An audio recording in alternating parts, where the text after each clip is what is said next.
салому дуруди бепоён ба ҳамаи шумо мухлисони азизи телевизиони варзиш. Ин барномаи дар шабакаҳои иҷтимоист. Ман Фирдавси хурсандам. Рафтем. расонаи иттилоотии Мундо Депортиво мутмаин аст ки туби тиллоиро футболбози беҳамтои аргентинӣ ва дастаи каталонии Барселона Лео Месси мегирад. Ин дар ҳоле аст ки сару садоҳо дар мавриди иштирок надоштани Роналдо дар ин маърака зиёд шуд. ба гуфте Роналдо ки дар овоздеҳӣ баъд аз Мессию Ван Дейк мақоми сеюмро ишғол кардааст, аз ин хотир ба хулосае омад ки хубтараш дар ин маърака иштирок нанамояд. шумо медонед ки ин ҷоизаи бузургро ҳар сол як нафар аз ҷониби пойгоҳи иттилоотии Франс Футбол соҳиб мешавад. аз ин рӯ яке аз журналистони ин пойгоҳи хабарӣ Франсиск Агулар дар саҳифаи твиттери худ навишт ки намояндагони расонаи иттилоотӣ аллакай бо Барселона рафтанд ва бо Месси вохӯрӣ анҷом доданд ва яке аз мушкилиҳои ҷойдошта ин аст ки Роналдо намехоҳад дар ин маъракаи ҷоизаспорӣ иштирок варзад. ин суханони Агулар маънои онро дорад ки туби тиллоиро имсол аниқ Роналдо намегирад ва шонси аз ҳама зиёдро Месси дорад. Ван Дейк низ бо омори хубе муддаии асосӣ дар қатори Месси аст. хуб ҷоизаспорӣ наздик аст ва мо мебинем ки ин ҷоизаро кӣ мегирад. Юлиан Дракслер дар мавриди интиқоди мухлисон дар замони дар Шалке буданаш ҳарф зад. ӯ гуфтааст ки ман ҳамеша дар маркази диққати атрофиёнам будам. ман ба ғайр аз мухлисон ҳамчунин аз ҳамсояву хешу табори худ гапҳои зиёд шунидам. онҳо ҳамавақт ба ман рости гапро мегуфтанд. вақте хуб бозӣ намекардам, онҳо мегуфтанд ки ту имрӯз бад бозӣ кардӣ. масалан, ман як вақт дар зодрӯзи амакам будам ва ӯ ба ман гуфт ки ту футболро бас кун, гуфтааст Юлиан Дракслер. яъне амакаш ба қавли худамон гуфтааст ки футболро бас кун, ту намешӣ. феълан Дракслер яке аз бозингарони беҳтарини дастаи ПСЖ ба ҳисоб меравад. раҳбарияти бошгоҳи Манчестер Сити тӯли як соат дар мавриди шартномаи нави Раҳим Стерлинг суҳбат карданд. ин гуфтугӯ миёни раҳбарият ва Раҳим рӯзи душанбе баргузор шуд. тибқи хабаргузориҳо дар шартномаи навбатӣ Раҳим бояд мисли Кевин Де Брюйне дар як ҳафта 400 000 евро кор кунад.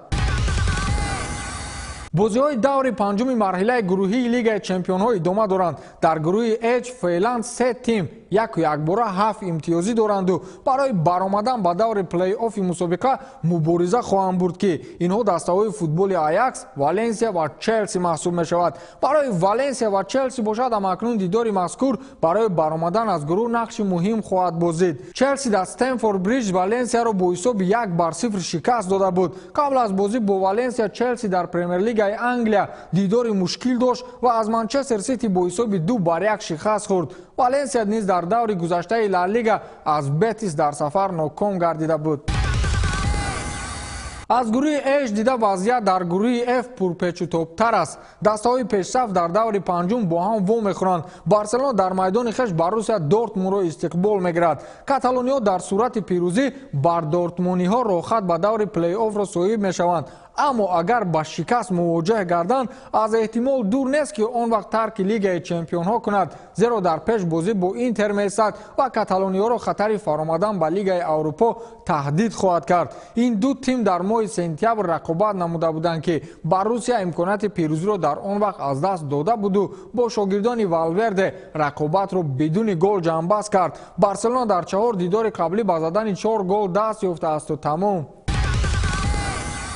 ливерпул билохира дар ҷадвали умумии гурӯҳи Е аз Наполи пеш гузашт. ҳамакнун дар даври панҷум Ливерпул имкон пайдо намуд ки қасди бохти худро аз Наполи ки бо ҳисоби 2-0 ноком гашта буд бигирад. нокомӣ аз Наполи барои дастпарварони Юрген Клоп аввалин ва охирин дар тӯли мавсим ба ҳисоб меравад. бо Наполи дар ҳоле майдондорӣ хоҳад кард ки Ливерпул дар Премер-лигаи Англия садрнишин аст ва барои унвони қаҳрамонӣ мубориза мебарад. феълан бахт барои ливерпулиҳо хандид, зеро Наполи феълан дар ҳолати хуб қарор надораду вақтҳои охир зиёд имтиёз аз даст медиҳад. наздик ба 1 моҳ мешавад ки Наполи шаҳди пирӯзӣ начашидаасту 5 бозии мусовӣ ва 1 бохт дорад. агар ин тим аз Ливерпул шикаст бихӯрад, аз эҳтимол дур нест ки Карло Анчелоти аз симати сармураббигии ин тими футболи итолиёвӣ канор биравад.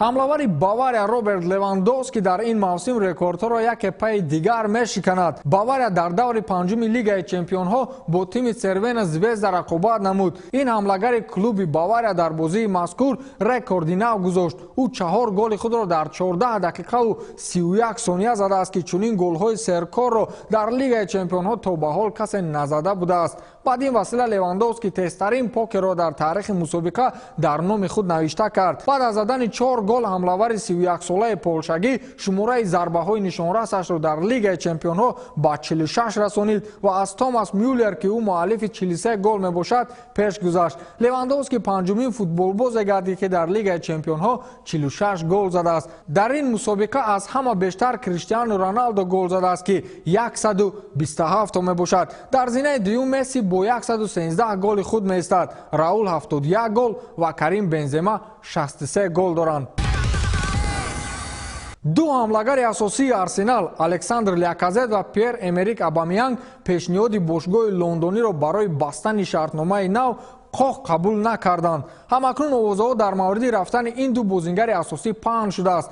Ляказет ва Абамеянг сабаби асосии имзо накарданашонро дар созишномаи нав чӣ гуна шарҳ доданд? Гуфтанд агар Унаи Эмери дар оянда низ сармураббии даста бошад, пас мо клубро тарк мекунем. Дар ин бора сомонаҳои инглисӣ навиштаанд. Тавре гуфта мешавад барои бархе аз бозикунони Арсенал услуби коргузории сармураббӣ писанд набудааст ва онҳо барои дарёфти рохати мусобиқаи Лигаи Чемпионҳо дар мавсими оянда бовар надоранд ва тавре ки медонед барои ситораҳои футбол ҳунарнамоӣ кардан дар Лигаи Чемпионҳо ин як ифтихору сарфарозист. вақте ки Арсенал ба Лигаи Чемпионҳо набарояд, пас ин ба суди футболбозони асосӣ нахоҳад буд. Хулас Ляказет ва Абамеянг ба ояндаи дурахшони дастаашон бовар надоранд. Ба ҳамин хотир ҳар чӣ зудтар мехоҳанд клуби лондониро ба ягон тими дигар иваз намоянд. Агар раҳбарияти Арсенал Унаи Эмериро аз мақомаш барканор кардан хоҳанд, пас аввал бояд ба мутахассиси испанӣ 5 миллион евро маблағ диҳанд. Акнун шумо худ қазоват кунед ки рафтани кӣ ба суди кор аст, ду бозингари асосӣ ва ё сармураббӣ. Агар фикри маъно фаҳмидан хоҳед, пас мегӯям ки фарқе надорад, зеро бо будани ҳамаашон ҳам ман ба пирӯзии Арсенал на дар Премер-лигаи Англия ва на дигар мусобиқаҳо боварӣ надорам. Ба ҳамин тамом, то дидори навбатӣ, хайр.